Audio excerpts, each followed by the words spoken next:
So, my name is Beate Heinemann. I'm Director for Particle Physics at DESY, and it's a huge pleasure for me to welcome you all to this very special event. It's actually triply special. It's a DESY colloquium. It's a colloquium of the Wolfgang Pauli Center, and it is the opening lecture of Edward Witten's Wolfgang Pauli Center Masterclass lectures, for which 300 students have registered. So I want to especially really welcome all the students. I also see that this is a very young audience. I would say the average age is certainly much lower than mine. And I'm really excited. It shows that this is really a mecca for physics, Hamburg, that there is this huge interest in physics, and that we have, I think there's even more people on Zoom, like 100 more people at least on Zoom. So welcome. Okay, so we have, of course, this is thanks to our very distinguished speaker today. So Edward Witten, he was born in Baltimore, Maryland. He then actually did his bachelor at Brandeis University in history in 1971, but then switched to physics, which he studied at Princeton, first in master and then later in PhD, and got his PhD in 1976, actually working with under the supervision of Nobel laureate David Gross. He then became a postdoc and junior fellow at Harvard University in until 1980, before becoming professor at Princeton University.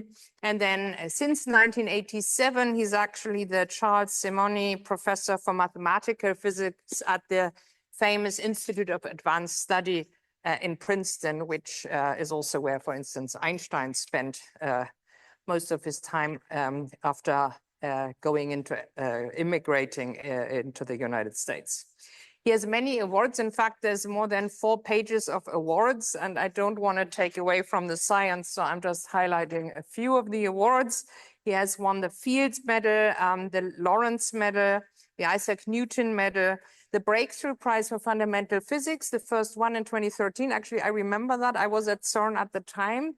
There was also Nima Akani Hamed won it, and I think Juan Maldacena also at the same time, and also Stephen Hawking, actually, that year won it. And last but certainly not least, he also last year won the Hamburg Prize for Theoretical Physics, and we're very happy about that.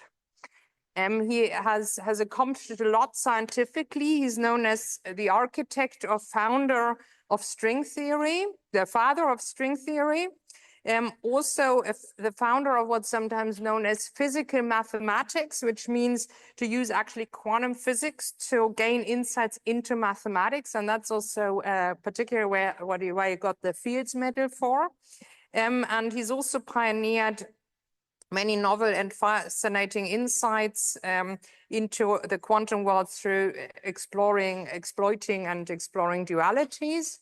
And most recently, and I suspect that this is what the talk is about, is to really also use the understanding of black holes as probes for quantum gravity. And quantum gravity is really one of the big challenges that we want to understand. So I'm really delighted to present to you now Edward Witten, and thank you very much. Thank you.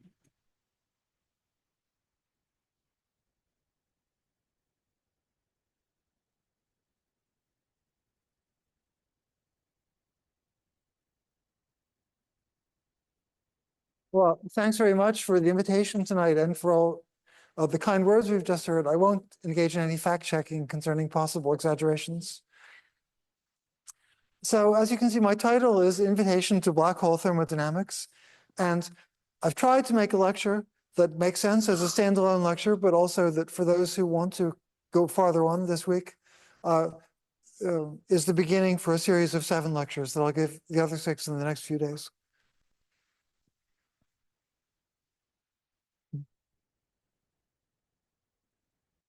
So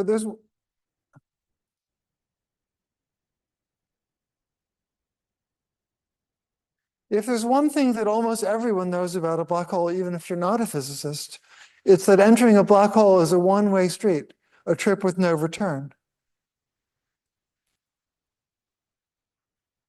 What goes in does not come out, at least according to Einstein's classical theory. for a black hole to capture something is irreversible. But there's a conflict between such irreversibility and basic principles, which say that, first of all, the laws of nature are completely invariant under time reversal, as a 19th century physicist might have said, or as we might say more precisely today, under CPT. And more microscopically, assuming that nature is described by a Hermitian Hamiltonian, if there's a matrix element for transition from a state psi to a state chi, then there's a complex conjugate matrix element for a transition in the opposite direction. So nothing can be truly irreversible, although unfortunately the last part of that sentence is below the screen.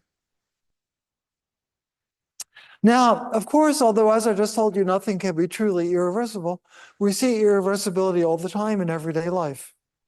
For example, when we break an egg, that's irreversible. There's even a famous nursery rhyme about it in English, where, again, the rhyme is a little bit cut off at the bottom. But anyway, Humpty Dumpty, seen as an egg, falls off the wall and breaks, and all the king's horses and all the king's men can't put Humpty Dumpty together again. Well, first of all, the king's horses and the king's men probably lack the technology to manipulate matter at the atomic scale. But even if they could manipulate individual atoms, it would be prohibitive to manipulate the Avogadro's number of atoms making up the egg in the precise fashion that would be needed to put all the individual atoms and molecules in a precise initial state so that the egg would spontaneously reassemble and jump up on the wall. That would require a prohibitive amount of fine-tuning, even if you do have the technology to understand and manipulate individual atoms. Now, as we all know from our study of undergraduate physics, the understanding that emerged in the 19th century is that the apparent irreversibility of everyday life is probabilistic in nature. The laws of nature do have solutions in which the atoms come together and recreate the egg and jump up on the wall. But such solutions are incredibly fine-tuned and very unlikely to be witnessed in practice. The basic idea of black hole thermodynamics is that the irreversibility that we find, according to Einstein's theory in black hole physics, is of the same nature as the irreversibility of everyday life. It's probabilistic and describes what will happen for natural initial conditions that we expect to be relevant in the real world, but not for very special fine-tuned initial conditions. If you drop a table or a chair into a black hole, it's very unlikely that the black hole will spit them out the next day, but it could happen with a positive but prohibitively small probability, similar to the probability that the broken egg on the floor will spontaneously reassemble and jump up on the wall.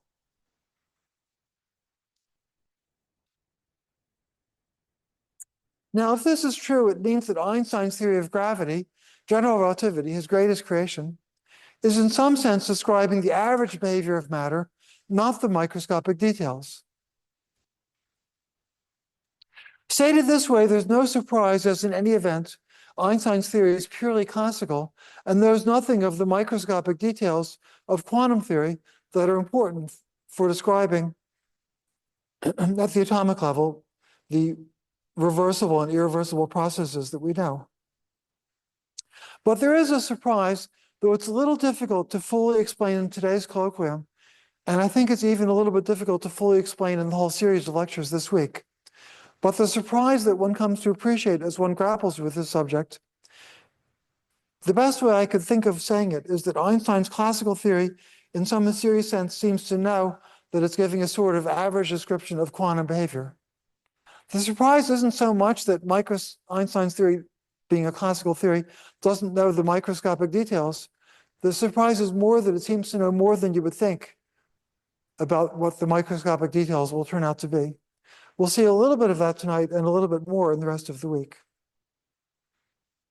There presumably is a deep lesson in this, though for now still a mysterious one. Now, of course, the other side of the relation of Einstein's theory to quantum mechanics is that, in fact, because of ultraviolet divergences, it doesn't appear possible to quantize Einstein's theory in any obvious way. String theory has been developed in large part because it overcomes this difficulty. But again, the deeper lesson about string theory for the nature of quantum spacetime is still murky. Ideally, somehow the unsolved problems in string theory and black hole thermodynamics would make contact with each other, with maybe each one providing a key to understanding the general lesson we should be learning from the other. But whether that's true or not, I can't say. But anyway, for this week, I will just be trying to explain the ideas in black hole thermodynamics. Now, we recall from our undergraduate days that the basic understanding of irreversibility in everyday life is that an irreversible process is one in which the entropy increases. So Carnot and others discovered the notion of entropy by purely macroscopic reasoning with no microscopic understanding at all. Just starting with the fact that there were irreversible processes in nature and postulates such as the impossibility of making a perpetual motion machine that extracts heat from the ocean to do useful work. It was understood that there had to be some quantity S, which is constant in reversible processes, increases in irreversible ones, and never goes down. But ultimately, by the end of the 19th century, the microscopic nature was understood. The entropy S is the logarithm of the number of possible microstates of a system once one has described its macrostate. So the second law says that in processes that we can observe in practice, the entropy is non-decreasing. Irreversible processes are those in which S increases. Processes in which S would go down are consistent with the laws of nature, but are prohibitively unlikely in practice. As you again can't quite see at the bottom of the slide. But maybe the people on Zoom can see the bottom. Not quite. However, Jacob Bekenstein, inspired by questions from his advisor, John Wheeler, observed that the second law appears to be violated when matter interacts with a black hole. If we toss a cup of tea into a black hole, the entropy seems to disappear. Bekenstein wanted to generalize the concept of entropy so that the second law would hold even when the cup of tea falls into the black hole. So for that, he wanted to assign an entropy to the black hole in such a way that the black hole entropy would go up when the black hole, when you toss the cup of tea into the black hole, you lose the entropy in the cup of tea, but the black hole entropy was supposed to go up by more. Roughly, he thought the black hole entropy would keep track of the number of ways the black hole could have formed. Well, what property of a black hole can only increase? It's not true that the black hole mass always increases. For example, if you have a rotating black hole, it can lose mass as its rotation slows down. And Penrose explained what you can do to make a black hole rotate more slowly. And in fact, this is believed to be important in understanding the jets that come from black holes at the center of galaxies. However, now you can't see the top of the slide. But however, just at the time of Bekenstein's work, Stephen Hawking had just proved the area theorem. The area theorem says that the area of the horizon of a black hole can only increase. The horizon is the surface of no return. So this is, so now I think you can't see it well because of the light in the hall. But this is supposed to be a picture of a computer simulation of a star field behind a black hole. And there's literally a hole in the image. There's a hole because the starlight that is incident on the black hole gets captured and doesn't reach us. So anyway, what you can't quite see here is a nice computer visualization of what it looks like when you're kind of seeing the horizon of a black hole in the light of stars that are behind the hole. But regardless, even people who aren't physicists have probably heard of the idea that the horizon is the surface of no return surrounding a black hole. And Hawking had proved that in the classical evolution of a black hole, according to Einstein's theory, the area of the horizon is non-decreasing. It can be constant, it can go up, but it can never go down. So that made the area a good candidate as the entropy of a black hole. So Bekenstein proposed that the entropy of a black hole should be a multiple of the horizon area. For example, according to Einstein's equations, a spherically symmetric black hole is described by the Schwarzschild solution with this metric. And in this case, the horizon is at little r equals 2 gm, and therefore d omega squared is the metric of a unit sphere. Multiplying it by little r, we get a sphere of radius 2 gm. So the horizon is just for its intrinsic geometry, is just an ordinary sphere of radius 2 gm. G is Newton's constant, m is the mass of the black hole. So the horizon area 4 pi r squared is 16 pi g squared m squared. And well, that's the horizon area for spherically symmetric black hole that sits there. If it absorbs matter, that'll be an irreversible process. M will increase and the area will go up. That's a special case of the area theorem, but the area theorem in general concerns black holes that might not be spherically symmetric. They might collide with other black holes. That they vibrate, they undergo dynamical processes. And Hawking showed that the area is always non-decreasing, just like entropy in thermodynamics. So looking for a quantity that could represent the entropy of a black hole, because he had the good fortune that Hawking had just proved this area theorem, it was fairly natural for Bekenstein to propose that the entropy of a black hole is a multiple of the horizon area.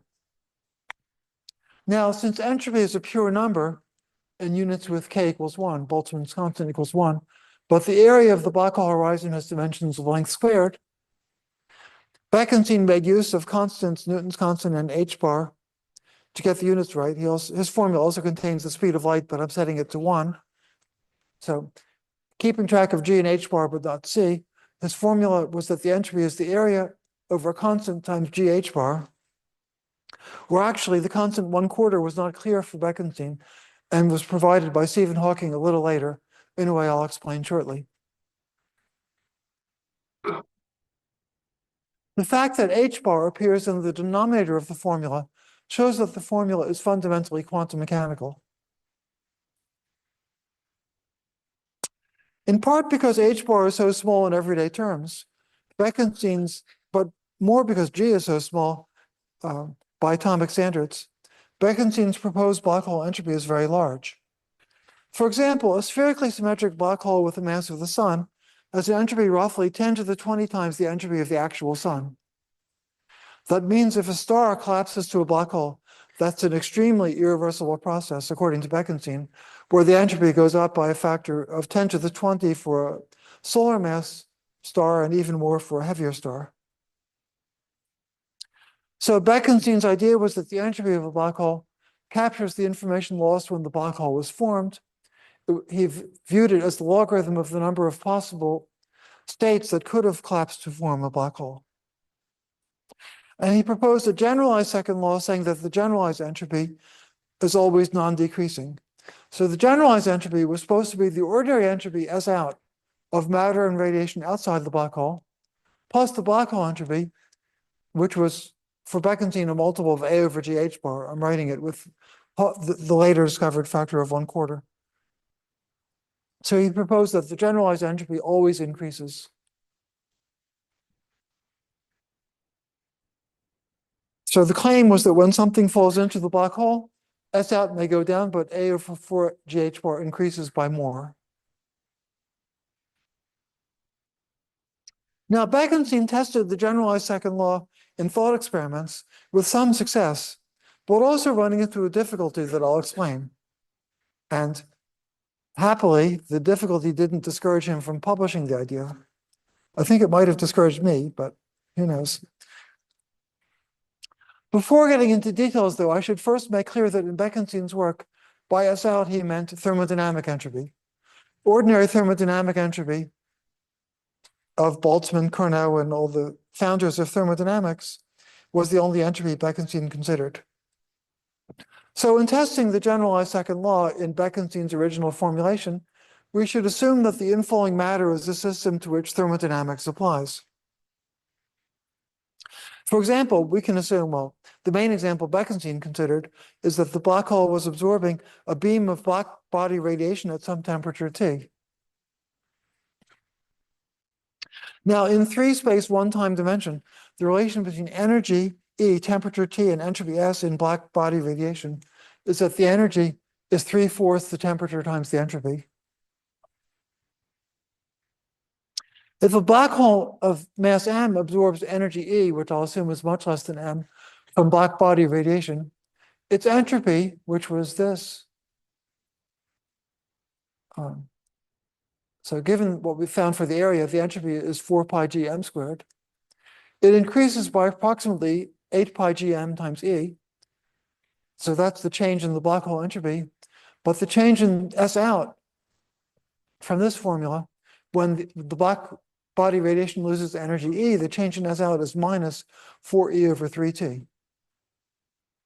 So the change in the generalized entropy is something that luckily I've rewritten on the next page. It's the energy times a constant by which the black hole entropy goes up minus a constant by which the energy of the black body radiation goes down.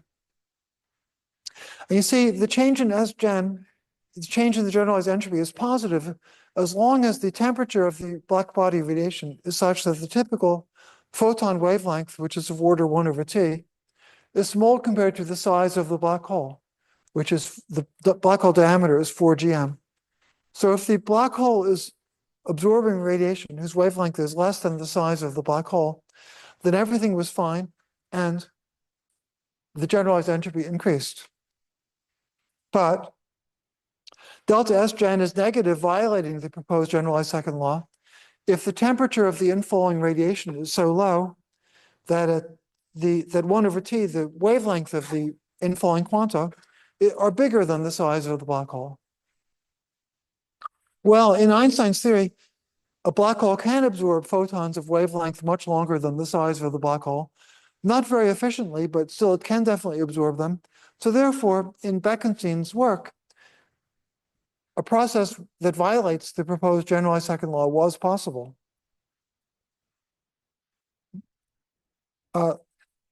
Bekenstein tried to address this, but I would say that the problem did not have a solution in which the framework Bekenstein assumed, which was that nothing ever emerges from a black hole.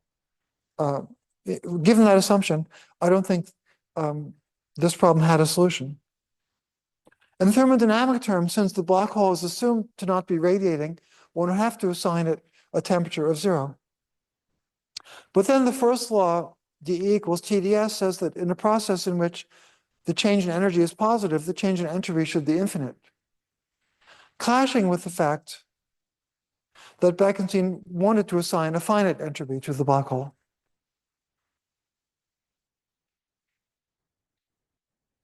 So in hindsight, the difficulty Bekenstein had with his generalized second law was that he was assuming that the thermodynamic temperature of the black hole was really 0 because his black hole was assumed not to radiate. And, well, given that T is 0, there's a clash between the finiteness of S and the fact that E can change. Now, famously, Hawking was skeptical of Bekenstein's idea, as you can't quite read up here. But in investigating the interaction of a quantum field with a black hole, he ended up proving that Bekenstein was right. And in the process, he made his greatest discovery. At the quantum level, a black hole is not really black. It has a temperature proportional to h bar. Bekenstein was clearly inspired with the work he did, but if he'd been slightly more inspired, he could have looked at this formula, dE equals TdS, and observed that since his S was of order 1 over h bar, as I showed you earlier, for dimensional reasons, his black hole entropy was of order 1 over h bar, and E of the inflowing matter was potentially of order 1. The black hole can absorb tables and chairs, classical objects whose mass energy we think of as having no h bar in them. So his temperature, so therefore he should have concluded that the black, well, I don't want to criticize Bekenstein because it was a brilliant epical paper. With 2020 hindsight, one might have concluded that to make this formula work, T should have been of order h bar. And then that is actually consistent with Einstein's classical theory. Then you'd say that classically, the temperature is 0 and the black hole does not radiate. But quantum mechanically it does with a temperature of order h bar. But prior to Hawking, nobody was inspired to think in that way, apparently. But Hawking discovered that at the quantum level, a black hole is not really black. It has a temperature proportional to h bar. And that turns out to eliminate the problems that Bekenstein had with the first law and also with the generalized second law. Now, as preparation for explaining Hawking's reasoning, I want to recall the idea of a Penrose diagram as a convenient way to depict and visualize spacetime. This is a bit of a problem because the diagram is slightly chopped off. I'm tempted to finish drawing it on the blackboard, but that won't work for the people on Zoom. So what a Penrose diagram is, I think I've got one on the next slide that won't be chopped off. What a Penrose diagram is, it's a schematic picture of it. You assume spherical symmetry, and then you depict space-time in a way you can conveniently see on the a sheet of paper or on the screen if it's not chopped off. And but usually you depict only time and one spatial coordinate, which you take to be a radial coordinate. You suppress angles.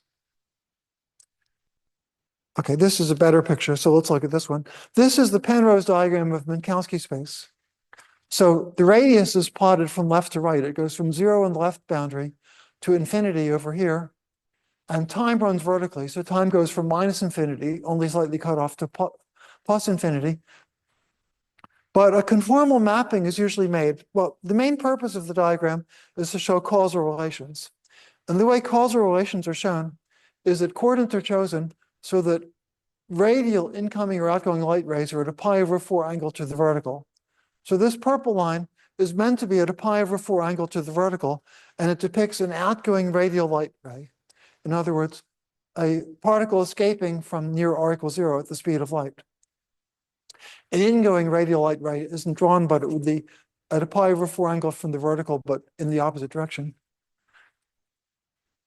And since causal relations are invariant under conformal mappings, a conformal mapping of the picture is usually made so that infinity is moved to a finite place where we can see it.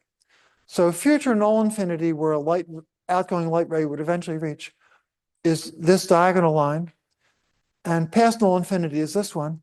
A massive particle begins life at the bottom of the picture, which is slightly cut off, and ends life at the top of the picture. And r = 0 is here.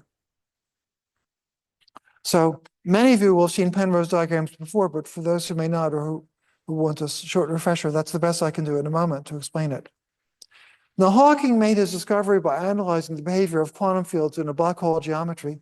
So here I've drawn a Penrose diagram that shows a space-time in which a star emerging in the past collapses to form a black hole.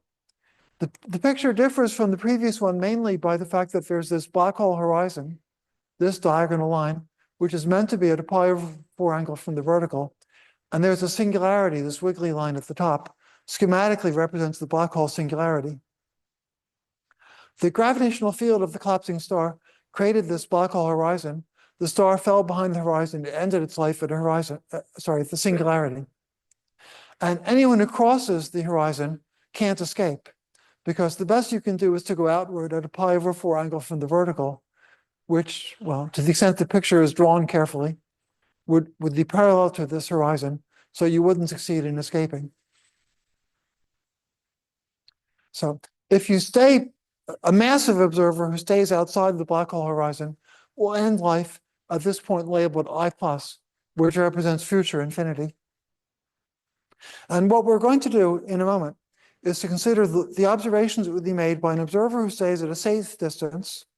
And this observer also waits until a late time after, there was a lot of commotion when the when the star collapsed to a black hole, but then the geometry settles down. And after transients die down, the observer will see what comes out of the space-time at late times. So, well, we could study the observations made by a distant observer at all times, but there will be transients that depend on the details of the collapsing star.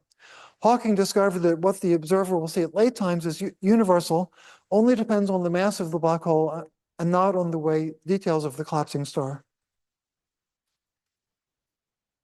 Now, measurements that an observer at future null infinity, which is just a technical way to say an observer far from the collapsing star, also making observations at late time. So observations at the distant, let's just say a distant observer, that would be a less technical way to say it. Observations a distant observer will make can be traced back to any earlier time of our choice. So in blue, I've drawn an example of a space-like hypersurface. The hypersurface is space-like because its tangent is always at an angle to the vertical more than pi over 4. And it's useful to pick an initial time hypersurface that crosses the horizon to the future of the collapsing star.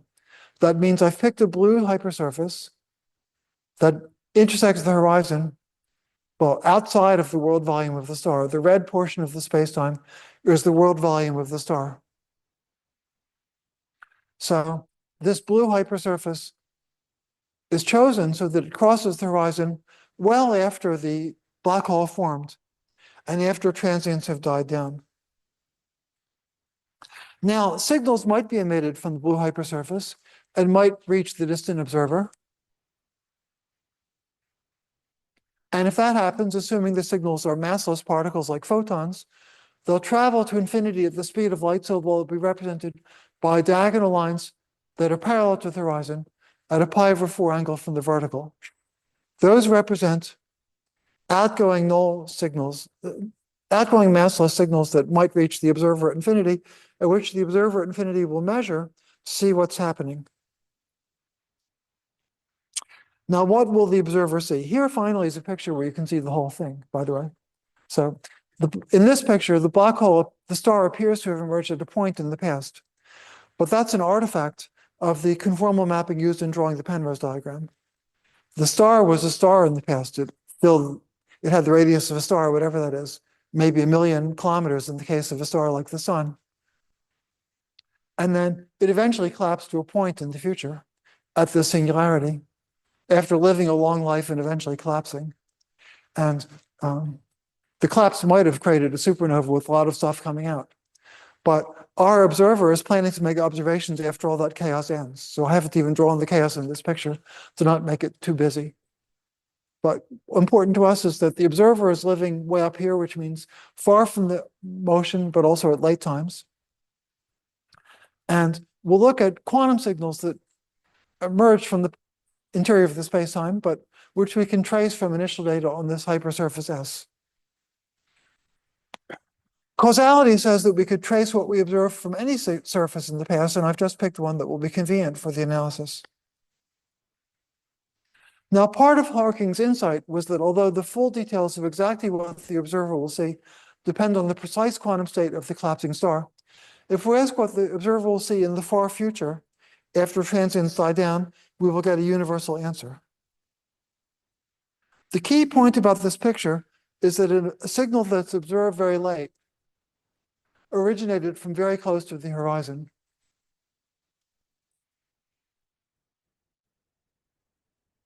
That means that observations made at late times depend on measurements of the state of the quantum fields at short distances. But in quantum field theory, every state is equivalent to the vacuum at short distances. So the late time observations of the observer probe the vacuum state at short distances. Now, that's what physicists are trying to do at accelerators. And for example, at CERN, the vacuum is probed at distances of roughly 10 to the minus 17 centimeters, optimally, in the most extreme event seen at CERN. But, well, in a certain sense, observations of the signals coming out of a black hole very quickly probe the vacuum at distances much smaller than that.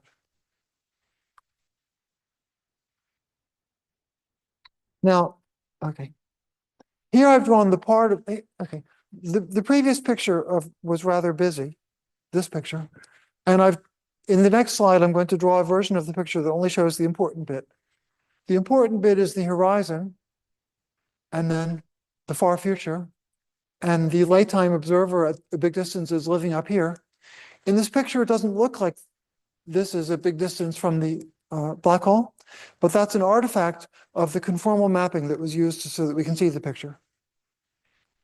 So in this picture, I've taken u to be any coordinate that's 0 on the horizon and increases as you go outward from the horizon. And at late times, the observer will see a signal that originated at small u. So now let t be the time at which a signal is detected by an observer at infinity. There's no mystery about what we mean by t. Far from the black hole, the space-time is essentially Minkowski space. And t is just ordinary Minkowski space-time. It blows up near this corner of the picture because of the conformal mapping used in drawing the picture. U is, in some arbitrary units, the distance from the horizon at which the signal was emitted. T is the time at which it's absorbed. Remember that a signal from behind the horizon would never emerge to infinity. So a signal from very near the horizon will eventually emerge, but only at very late times. The essence of the Hawking effect depends on exactly how long it takes for a signal to emerge, depending on where it originates.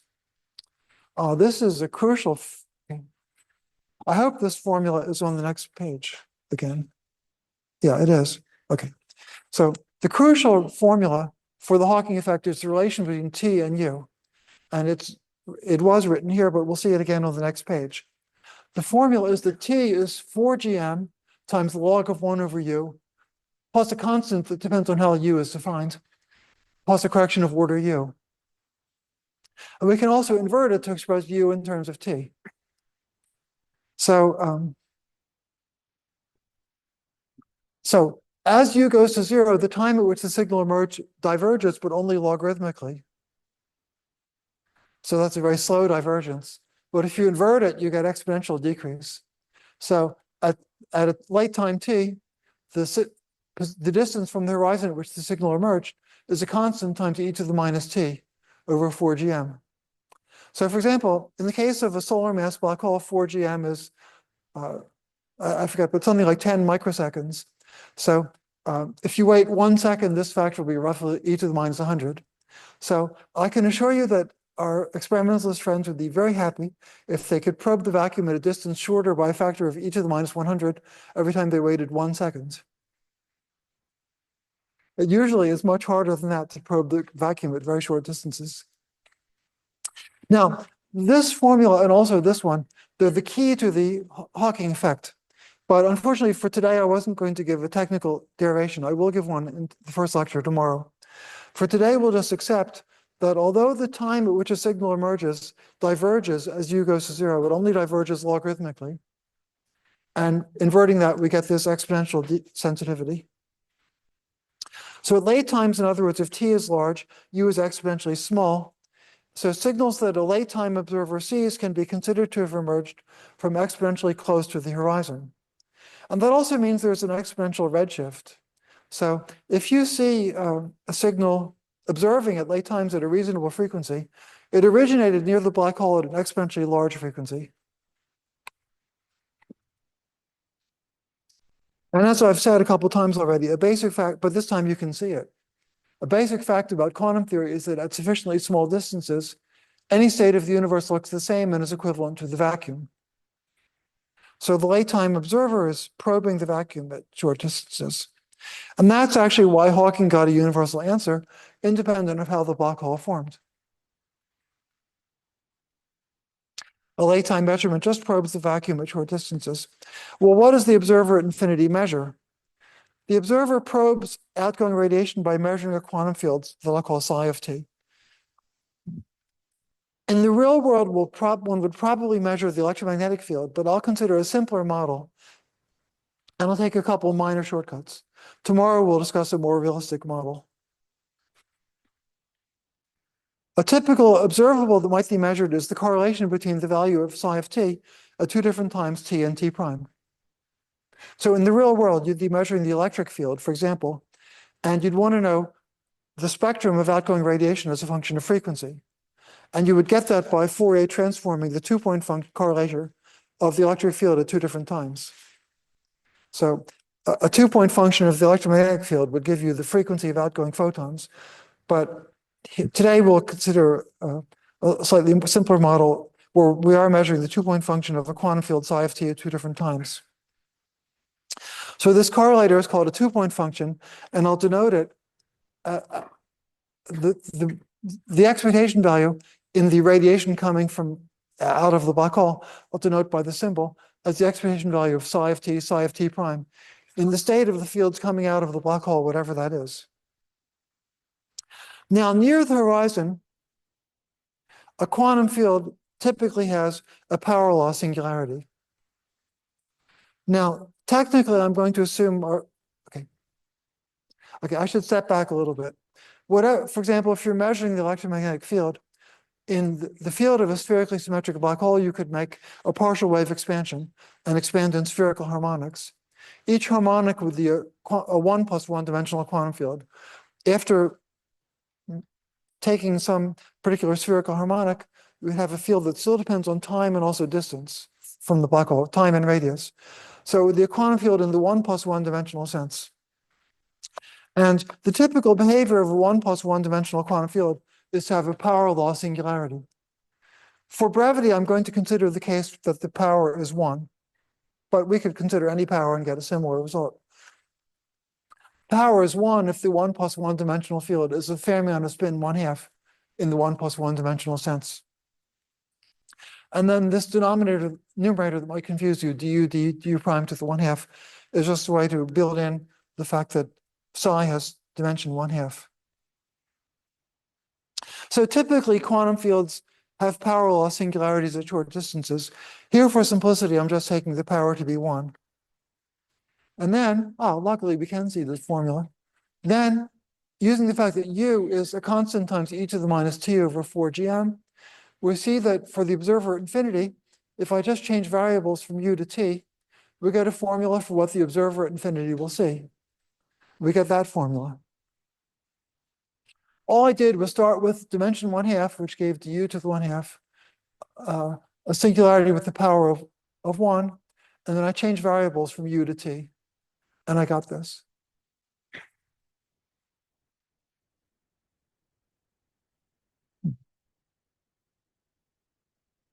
Whatever I was about to say about it is cut off, but well, I guess what I next said was that this we now observe has the key property that it's anti-periodic in imaginary time. Well, it's anti-periodic because I took a model with a fermion. With a boson, it would have been periodic.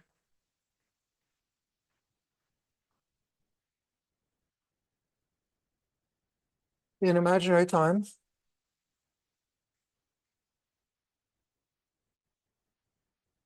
With the period 8 pi gm. I'm sorry, the people in Zoom probably didn't see me writing on the blackboard just now, but if you look at this formula, you'll see it's antiperiodic in T with the period 8 pi gm. And if I take in u minus u prime squared, which would have been appropriate for a boson, it would have been periodic in T with the same period. Now, periodicity or antiperiodicity for bosons or fermions in imaginary time is the hallmark of thermal correlators, correlation functions, as you may recall from your study of quantum statistical mechanics.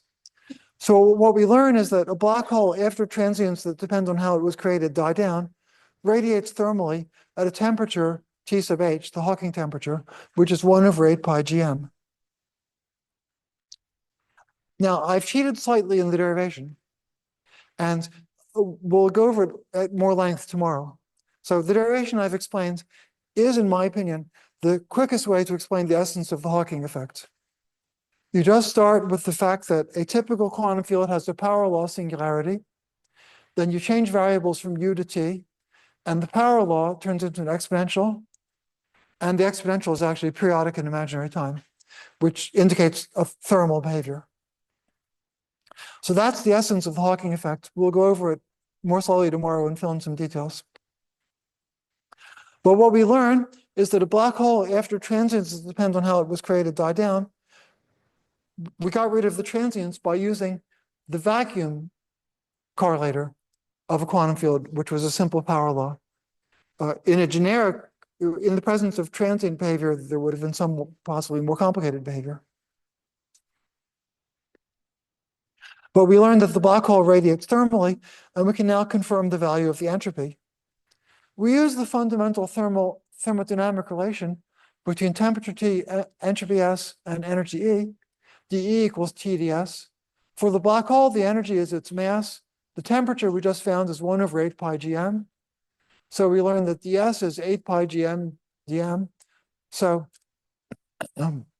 integrating that, assuming the entropy is 0 for a black hole of mass, when the mass goes to 0, there's no black hole, so we take the entropy to be 0. Integrating this formula from 0 up to mass m, we get that S is 4 pi g m squared. The area of a spherically symmetric black hole we computed before was 16 pi g squared m squared. So from this formula, we find that except that you can't see it, that the entropy is A over 4g. So I can write it on the blackboard, but I'm afraid I can't help the people on Zoom. So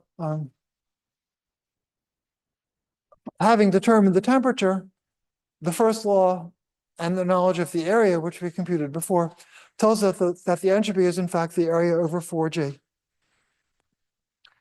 Now, you might be slightly unhappy about this derivation because miraculously the area came out, but the horizon area played no particular role in the derivation. Eventually, but not tomorrow, I'll give a derivation that does directly explain why the entropy is the horizon area. Now, because the black hole emits thermal radiation, the black hole loses energy, and in Hawking's language, it evaporates. But the timescale for the black hole to evaporate is very long.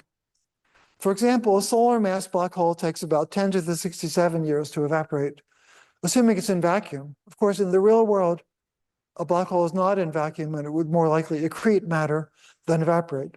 But in vacuum, a solar mass black hole would evaporate in 10 to the 67 years, way, way longer than the age of the universe, only about 10 to the 10 years.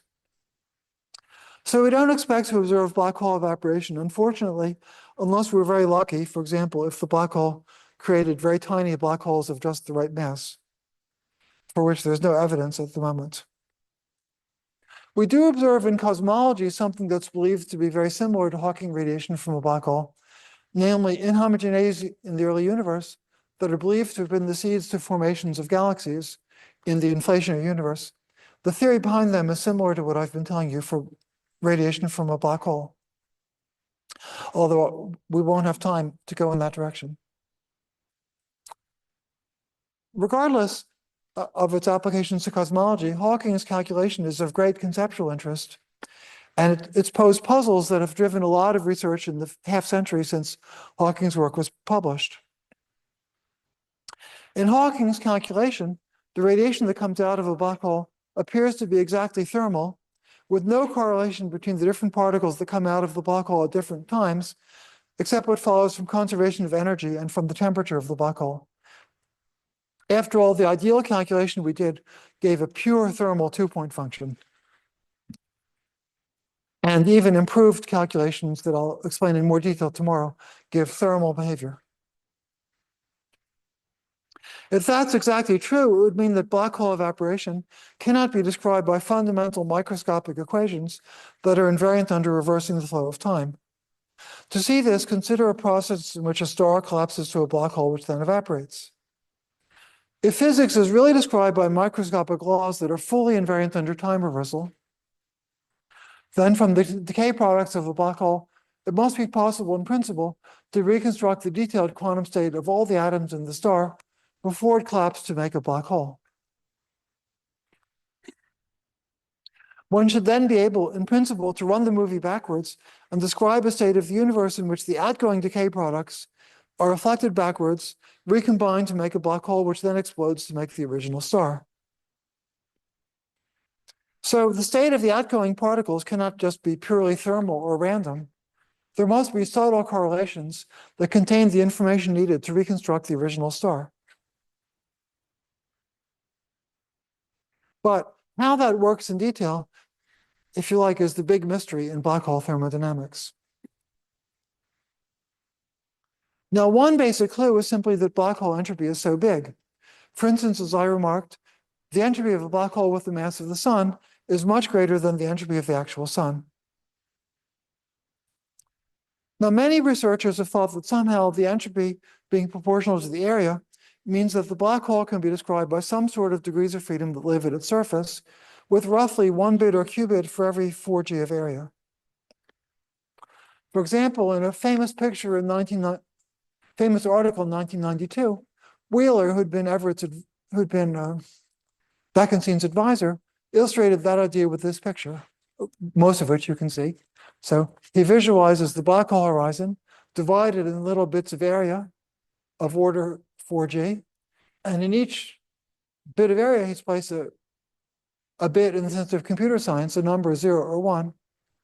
And if you read the article, you'll see that Wheeler imagined all these bits as resulting from measurements, for example, of a spin-half particle, what we now call a qubit, bearing in mind that the term qubit hadn't yet been coined in 1992. It might be that if you're in the article a bit later, Wheeler would have said that there was 1 qubit for every 4G of area, roughly. Now, I've already mentioned that the Bekenstein-Hawking entropy is extremely large compared to entropies of ordinary astrophysical objects. It seems to imply that the number of quantum states of a black hole is incredibly big. Since ordinarily entropy is the logarithm of the number of states, consistent with the macroscopic properties. If that's the case for black hole entropy, then since the entropy is A over 4G, the number of quantum states of a black hole is e to the A over 4G. And since this entropy is so big, that's much, much bigger than any reasonable estimate of the number of quantum states available to anything else in the universe. So most of the quantum states of the universe are black hole states in some sense, if this is right. We don't have a very concrete understanding of this degeneracy even today, except in the important case of a supersymmetric black hole. But in the absence of supersymmetry, it's a mystery exactly how to understand this vast degeneracy. It's especially striking because in classical general relativity, there's a no-hair theorem going back to around 1970, which says that classically a black hole, once transients die away and the black hole settles down into a stationary state, is described just by the obvious macroscopic observables, the energy or mass, the angular momentum, and the charge. Those are the thermodynamic variables that describe a black hole. And the no-hair theorem says that once transients die down, a classical black hole is described purely by those thermodynamic variables. That might at first sight seem to be in jarring contrast with the claim that quantum mechanically there's an exponentially large number of states accessible. It might seem jarring at first, but actually in black hole thermodynamics, the no-hair theorem is interpreted in terms of thermalization. Ordinary matter shows a similar no-hair behavior. Take a cup of tea and pour it into a glass. For a while, it will slosh around, visibly not in equilibrium. After a while, the tea will settle down and reach an apparent equilibrium state, characterized for all practical purposes just by the relevant thermodynamic variables. The no-hair theorem says that a classical black hole does the same. So the no-hair theorem says that a classical black hole, after a while, settles down into a state that is characterized purely by its thermodynamic variables, namely the mass, the angular momentum, and the charge, the only conserved quantities that characterize the black hole. So black hole thermodynamics would tell you, well, if a black hole thermodynamics says that you should think of a black hole as being like any thermal system. So any ordinary thermal system, if you leave it alone for a while, will thermalize and will reach what will look for all practical purposes like an equilibrium state, characterized only by the conserved quantities and independent of the true microstate. So the cup of tea will be in apparent equilibrium, thermodynamic equilibrium after a little while. But if you could probe it at the atomic level, you would discover that there are many, many states, many, many microstates that look the same macroscopically, e to the s of them. So the fact that the cup of tea settles down into a state of thermal equilibrium is a kind of a state of apparent thermal equilibrium, is a kind of no-hair behavior. And black hole thermodynamics interprets the no-hair theorem of classical black holes to similarly represent thermalization. Now, what I've described up to this point is basically the concept of black hole thermodynamics as it developed originally in the 1970s. In the rest of the talk, I want to tell you just a little bit about more modern ideas, although we won't get very far. We'll get somewhat farther in the lectures the rest of the week, although we won't get completely up to date even then. So I don't know how long I'm supposed to go on, but I know that 6:30 was an unusual time for a colloquium to start. And I'm hoping that that means that I can go on for just a little bit longer than what might have been the planned hour. So in classical black hole thermodynamics of the 1970s, entropy was taken to be the familiar thermodynamic entropy. But in most of the developments starting in the 1980s, and certainly in all the contemporary developments, a different notion of entropy is also important. That's the microscopic or fine-grained von Neumann entropy. In contrast to thermodynamic entropy, von Neumann entropy is defined for a completely general quantum system. It's zero for a quantum system in a pure state, but for a quantum state in a mixed state described by an arbitrary density matrix rho, the von Neumann entropy is defined as minus the trace of rho log rho, where the trace is taken in the Hilbert space of the system. Now, the general relation between so von Neumann entropy is defined for any quantum system. Thermodynamic entropy really only makes sense for a system that's at least in local thermodynamic equilibrium. The general relation between von Neumann entropy and thermodynamic entropy is an inequality. The von Neumann entropy is no bigger than the thermodynamic entropy. To see this, consider a system that has n possible microstates given its macroscopic properties. So for brevity, here I will work in a microcanonical ensemble where we specify the values of the thermodynamic variables, such as the energy or anything else. And then there are n possible microstates. So the thermodynamic entropy is then log n. On the other hand, we can diagonalize the density matrix as a sum with coefficients pi of projectors onto pure states that I've called I. And the pi are non-negative because rho is a density matrices are positive, and the sum of the pi's is 1 because the trace of the density matrix is 1. So the pi's can be interpreted as probabilities that a measurement would find the system in the state I. Now, a simple calculation with Lagrange multipliers shows that the maximum, then what's been unfortunately truncated is that the entropy, which in general was minus the trace of rho log rho, once we diagonalize rho, it's minus the sum of pi log pi. I apologize to those on Zoom who won't see that formula, which I think I haven't copied at the top of the next slide. A simple calculation with Lagrange multipliers shows that the maximum of minus the sum of pi log pi under the constraint that the sum of the p's is 1 occurs when the p's are all equal and therefore are all equal to 1 over n. And in that case, the von Neumann entropy is log n, which is the same as the thermodynamic entropy. In general, since we had to maximize the von Neumann entropy to make it equal to the thermodynamic entropy, in general, the von Neumann entropy is less than the thermodynamic entropy. An important special case is a system consisting of two parts that I'll call A and B, with separate Hilbert spaces HA and AB, and the combined system has a Hilbert space HAB, which is the tensor product. Now, a general pure state psi AB of a composite system AB is not a simple product psi A tensor psi B of pure states of the two subsystems. Rather, it's an entangled sum of such tensor products. So the general form of a pure state of the combined system is like this. where I sub A or I sub B are pure states of system A or system B, and we can assume them to be orthonormal. And then the canonical form has positive constants, which I've called the square root of pi. The density matrices are then like so. And the von Neumann entropies are are equal, but unfortunately invisible. The von Neumann entropies are, again, minus the sum of pi log pi with these pi's. And the von Neumann entropies are equal for systems A and B because the two density matrices have the same eigenvalues.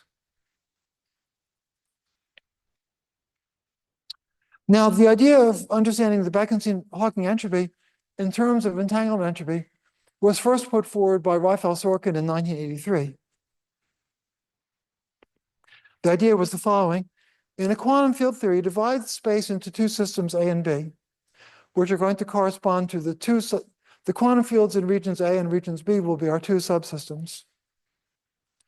Let psi be the quantum state, which could just be the vacuum, and then let rho A be the reduced density matrix of the quantum fields reduced to system A. And so similarly, rho B is the density matrix for system B. So you can then try to calculate the density matrix. Sorry. I skipped too much over things that you couldn't quite see.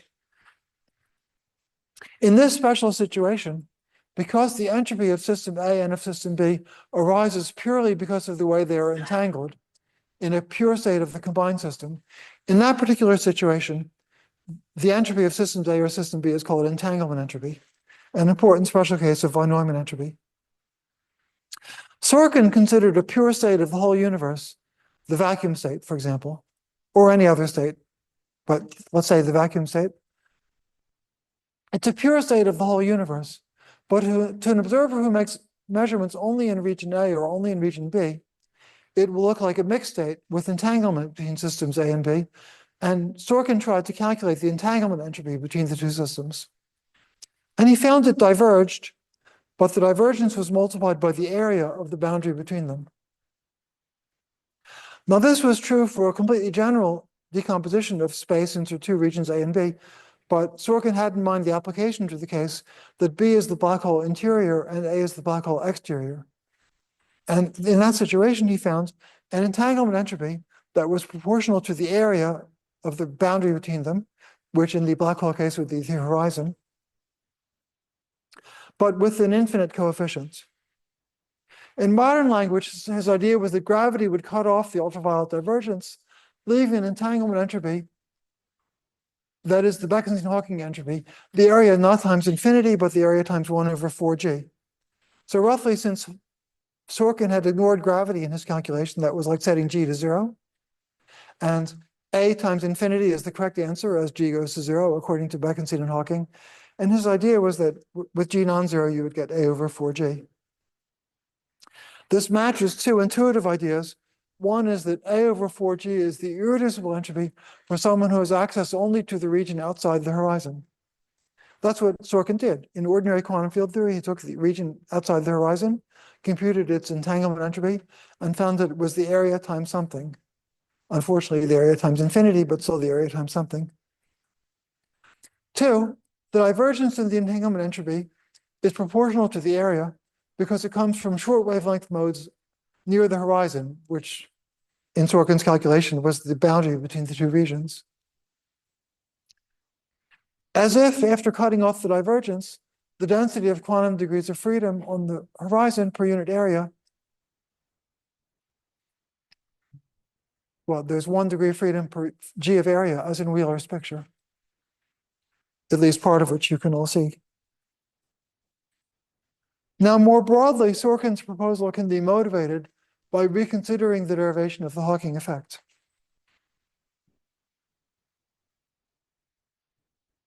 The effect resulted from the ability to the late-time observer to see what's outside the horizon, but not what's behind the horizon.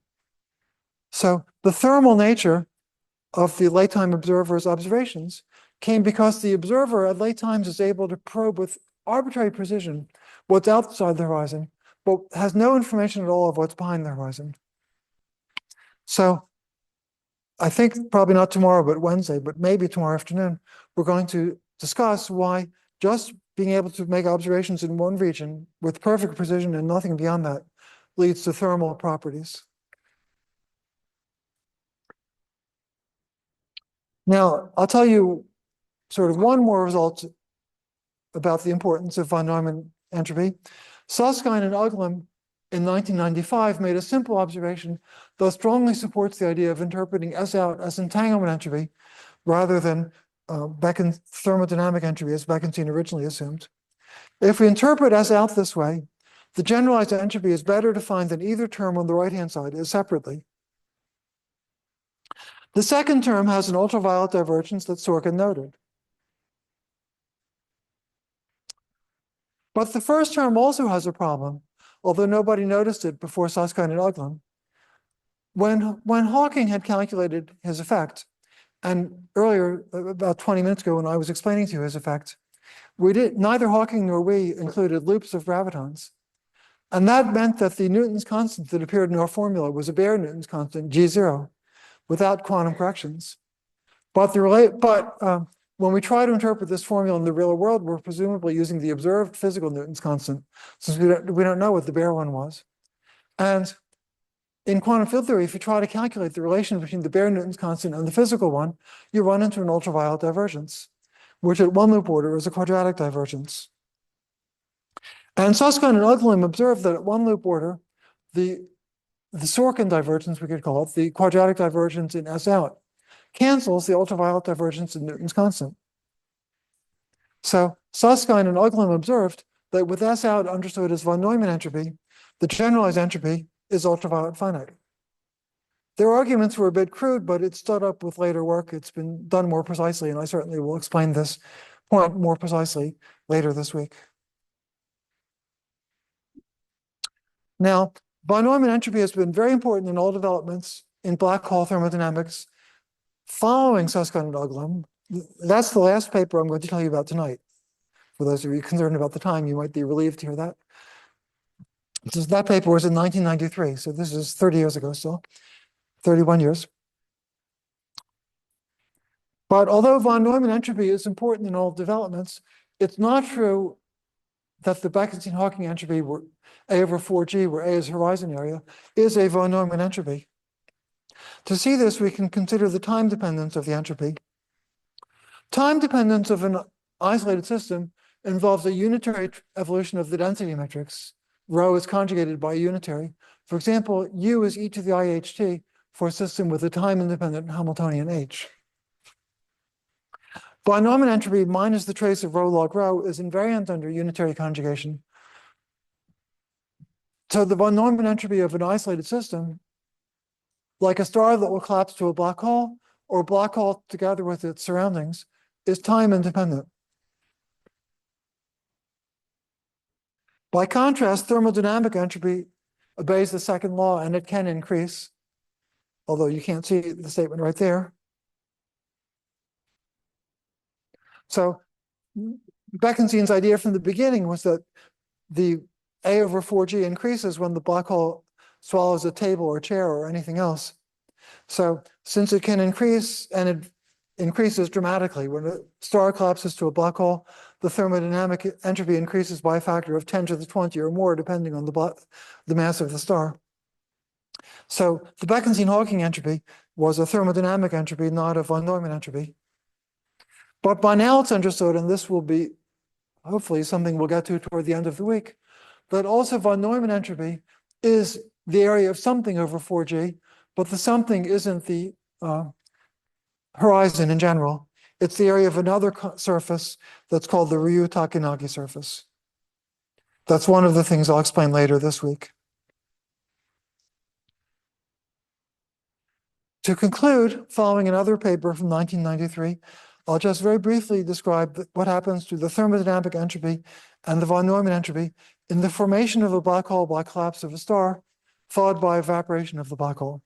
The reason for doing this is to tell you in another way what is the basic mystery about black hole thermodynamics.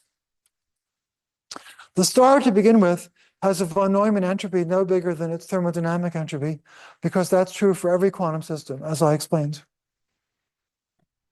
The collapse of the star to a black hole is a highly irreversible process in which the thermodynamic entropy increases by a huge factor. But it's presumed to be a unitary process in which the von Neumann entropy is unchanged. So in the real world, a black hole forms in a state of very small von Neumann entropy compared to its thermodynamic entropy. It forms almost in a pure state, a state of very low von Neumann entropy. When the black hole evaporates, its area decreases, so its thermodynamic entropy decreases. On the other hand, Hawking's analysis seems to show that the outgoing radiation from the black hole is purely thermal. That's the answer we found about half an hour ago, with a thermodynamic and von Neumann entropy that increases in time. The black hole is entangled with the radiation it emits, so its von Neumann entropy also increases, according to Hawking's analysis.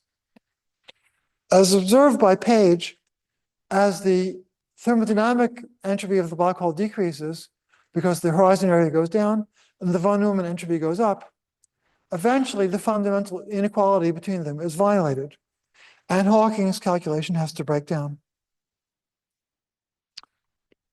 And in fact, although it's slightly truncated, I think I had a reference to recent papers shedding some light on how to understand the breakdown of Hawking's calculation. However, to conclude what I've told you tonight, by now there is massive experience of which I've only scratched the surface in this lecture. In fact, I only will be able to scratch the surface this week, showing that black holes have a thermodynamic interpretation and that apparent irreversibility in black hole physics has the same statistical nature as irreversibility in everyday life. But there's only very partial understanding of what this means in terms of a microscopic description of quantum gravity. That's the puzzle that the work of Bekenstein, Hawking, and their predecessors, including many active researchers in this area today, have endowed upon us. Thank you.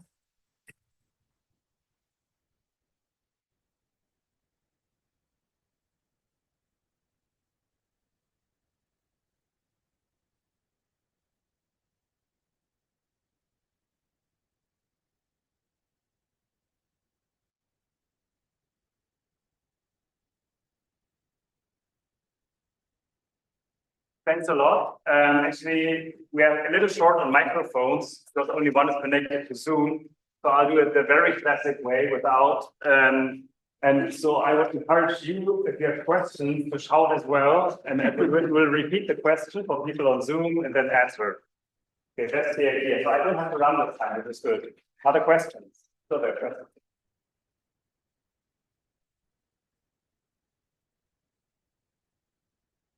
Yes? So when you're talking about von Neumann entropy, you assume the existence of a density matrix. Does the story change if you're in a quantum system, say with infinite numbers of degrees of freedom, where you have no sort of density matrix? The question was a technical one having to do with the fact that in continuum quantum field theory, in general, density matrix is an oversimplified notion. The question, I think, was whether that would lead to a resolution of the puzzle. It's certainly believed not to, but you're invited to try to show that others have been wrong. However, I answered your question literally, but the fact that,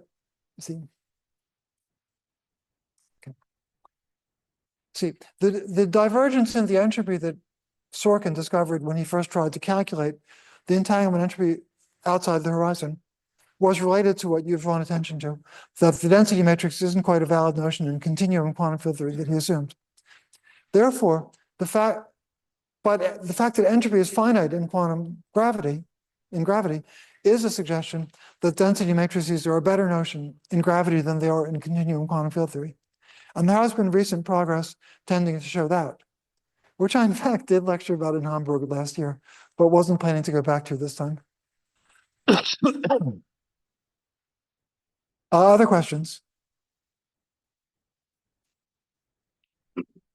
You made the analogy about the cup of tea. Yes. It was sloshed. Mm. equilibrium. If one could say that one can learn about, the microstates Mhm. of your normal matter by observing that cup, Yes. then would one learn something about the microstates of the black hole in a sense?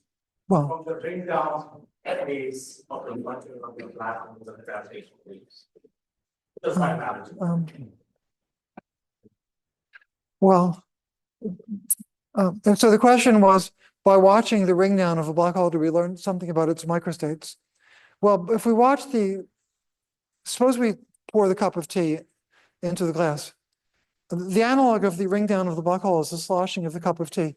And it teaches us about fluid mechanics. We could learn about the Navier-Stokes equation described by the water, but it doesn't truly teach us about the microscopic atomic state of the tea. So it's believed the analog of that is true for a black hole. So part of the story about black holes is that, well, it's most clear in the context of holography, but the oscillations of a black hole can be described by equations that are similar to the Navier-Stokes equations. And the ring down will teach us about that, but not truly about the microstates. However, there's something I really, didn't say about the cup of tea that I wish I had time to say, and I'm tempted to tell it to you now, just because you'd asked about the cup of tea, even though this isn't quite responsive to your question. Before we poured the cup of tea into the glass, it might have been described by a truly thermal density matrix with von Neumann and thermodynamic entropy equal. When we poured it into the glass, that was a unitary operation that didn't increase the von Neumann entropy, but it was irreversible, so it increased the thermodynamic entropy. So regardless of what was the case before we poured the cup of tea, after we pour it, it's not described microscopically by a truly thermal density matrix. Its thermodynamic entropy is bigger than its von Neumann entropy. And although it will appear to be in thermal equilibrium, if we could actually make very, very detailed fine-grained measurements involving correlations of all the Avogadro's number of molecules at the molecular and atomic level, we would have learned, well, in a fantasy world where you could do incredible things that are orders of magnitude beyond what's imaginable technologically, you would find out that it's not describable by a truly thermal density matrix. So that's kind of a miniature version. The star, even if it was in perfect thermal equilibrium, when it collapses to a black hole, the black hole has very low von Neumann entropy compared to its thermodynamic entropy. It's an apparent equilibrium as seen by outside, but it's not in microscopic equilibrium. Any other questions? Getting a bit ahead, but in the phase curve story, saying that at late times, Yes. relation a thermal bigger than Yes. the Neumann, which is violated. But is that also not sensible because it's no longer a thermal equilibrium situation anyway? I mean, the interior of the black hole at late time.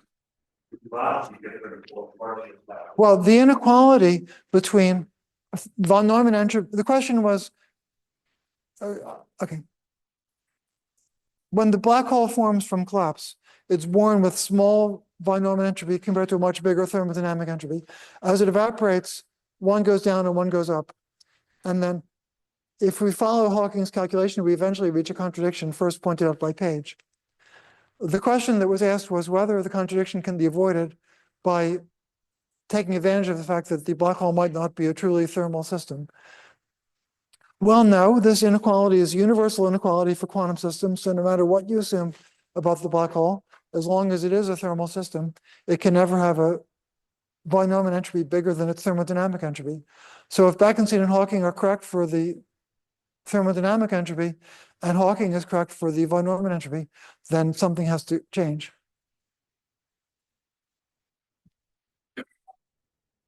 Unfortunately, this week, I'm going to explain, I think, everything you need to know to learn that story, but well, we'll see whether we actually get the chance to explain that story. I'm not sure we will. You mentioned the information paradox. I was waiting for it the whole time. Well, I didn't use the phrase information paradox. Sorry? I didn't, the question is why I didn't talk about the information paradox. I didn't use the phrase information paradox, but I told you a couple things that I explained. I would say I explained the information paradox. So the black hole formed possibly from a star in a pure state. So if the laws of nature are reversible, then from the decay products when the black hole evaporates, they must contain all the information needed to reconstruct the original star and its detailed microstate by running the equation backwards. But according to Hawking, the final state appears to just be thermal.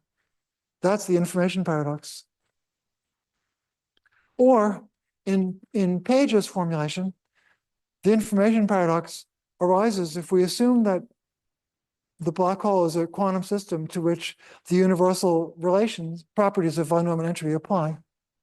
So its von Neumann entropy then must grow with the von Neumann entropy of the outgoing radiation because they're entangled. I'll explain this more precisely in a couple of days, but that's the basic idea. And its thermodynamic entropy is going down because its area is going down. And eventually the basic inequality that the von Neumann entropy can't be bigger than the thermodynamic entropy is violated. That's Page's formulation of the information paradox. So, well, I would say I explained two typical manifestations of the information paradox, but it's true I didn't use the phrase information paradox. Yes, I see a question.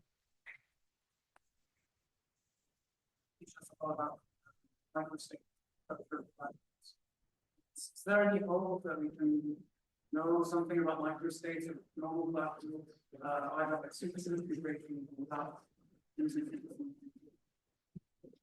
The question is basically the following.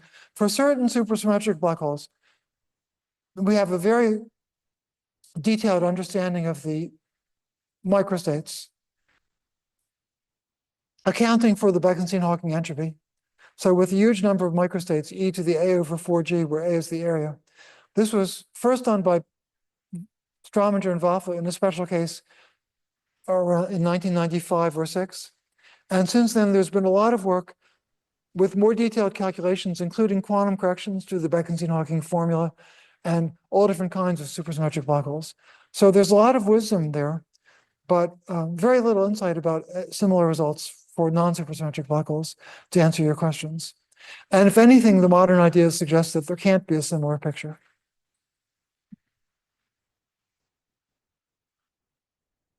how could one establish the quantum nature of black holes experimentally in principle?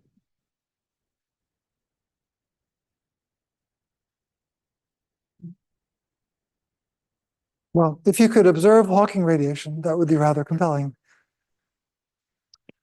In cosmology, we observe something that's believed to be similar in the fluctuations that make up the fluctuations in the cosmic microwave temperature, which are believed to have been the seeds of formation of galaxies and clusters of galaxies. To establish in a really very, very convincing way that okay, if I was to have explained the theory of those fluctuations, it would be clear that it's quite analogous to the theory of black hole evaporation. What would really clinch the case for the fact that the cosmic microwave fluctuations have the origin that they're believed to have would be if we could observe verify a further prediction, such as the gravitational wave fluctuations that are also predicted to have come out of inflation, or possibly the non-Gaussianity of the CMB fluctuations. So for now, the best I can say is that there are reasonable grounds to believe that we've observed something that's analogous to Hawking radiation. However, to answer your question literally about black holes, the best we could hope, and it's kind of far-fetched, well, if there were miniature black holes left over from the Big Bang, or if the outer solar system contained a black hole, which has also been a subject of some speculation, then conceivably, futuristically, we could observe Hawking radiation coming from a black hole. As for whether it would test the quantum nature, it's a prediction of the quantum theory of black holes. But if you wanted a test at the level at which Bell's inequality shows that certain things can't possibly be described quantum mechanically, I'm afraid even observing Hawking radiation would fall short of that. I wasn't quite sure of what degree of confidence of the test of quantum nature of black holes you wanted. I need even more fanciful thought experiments if you wanted to test Bell's inequalities in black holes. I won't try to figure out how to do it right now. Any other questions? Seem to be some on Zoom. There's, we can go to Zoom, but there's one up here. Question about the field. How the operation of black holes is connected to charge conservation, because I mean this the area decrease, so how the charge. Well, the question is what formation and evaporation of the black hole has to do with charge conservation. So for electric charge conservation, the answer is nothing. The process conserves electric charge. The reason it does and has to is that the electric charge can be measured by the electric field at infinity far away, and whatever happens in the interior can't change it.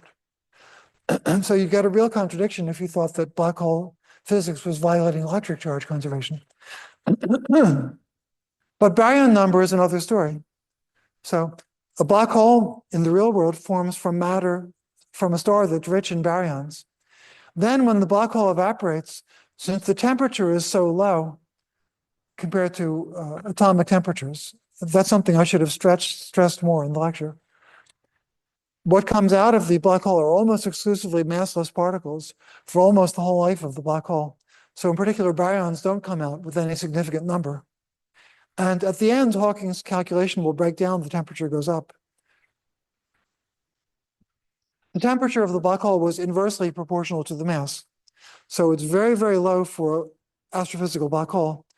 After the black hole has mostly evaporated, eventually the temperature is high enough to emit baryons, but by then the mass is almost all gone and very few baryons come out. So formation and evaporation of a black hole drastically violates conservation of baryon number. But that poses no contradiction because baryon number cannot be measured by measuring something at infinity. It's only what's called a global quantum number. And in fact, particle physicists have come to believe that ordinary local laws of nature violate baryon number conservation, even without black holes, although it hasn't yet been proved experimentally, as we hope to ultimately prove. Okay, if there are questions on Zoom, maybe we should go to Zoom. Right, maybe one I would think of two, and then I would also encourage people who actually attend the lecture series to maybe ask more questions then, because we are slowly approaching 90 minutes, but yes. Ah, I'd have worried less when I was talking if I'd known 90 minutes was the. No. Okay. Okay, I will read one of the questions. Yes. Is it straightforward to connect the thermodynamic nature to information theory, for example, by using Shannon formula? If yes, to the thermodynamic entropy or to the von Neumann one? Well, the question was whether information theory, classical or quantum, is applicable to black hole quantum physics. And the answer, very good question, actually. And the answer is that ideas from quantum information theory have turned out to have echoes in black holes that are quite uncanny. That's part of what I meant when I said about 45 minutes ago that Einstein's classical theory seems to have an uncanny knowledge about the fact that it's going to ultimately be quantized and compared to quantum phenomena. So phenomena in quantum information theory have had amazing links with phenomena in black hole physics. I've barely said a little bit of it today because the von Neumann entropy is a basic concept in quantum information theory. And I said it's the area of something divided by 4G, but tonight I didn't say what the something is. We will explain it in a couple of days. But there are many, many more detailed things, most of which I actually won't be able to get to this week, where in detail quantum information theory has had echoes in black hole physics.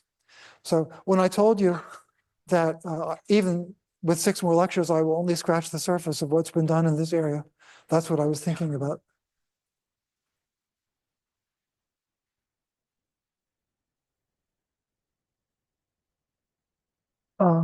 Maybe a final question I would suggest. Yes, I wanted to know, is there any research to try to simulate quantum gravity in a neural networking without with to see the microscopic particle as in a neural networking to see how it would be work as a system and then combine the graph. Well, the question was, can we learn something by simulating a quantum black hole in a neural network? Well, we can only do that to the extent that we have microscopic equations that we think we describe black holes. And to some extent we do, although I haven't explained it tonight, in the matrix model of M theory and in holographic models of certain black holes. Even with today's computers, the ability to simulate them, either with neural networks or otherwise, is pretty limited. So not much has been done successfully, but it is true in principle that more could be done and maybe will be practical in the future. There certainly are equations we'd like to simulate, but we can't. Or, well, to a very limited extent, something has been done. Some things have been tested, but limited. So are we, okay. Now, that's that we slowly come to an end, right?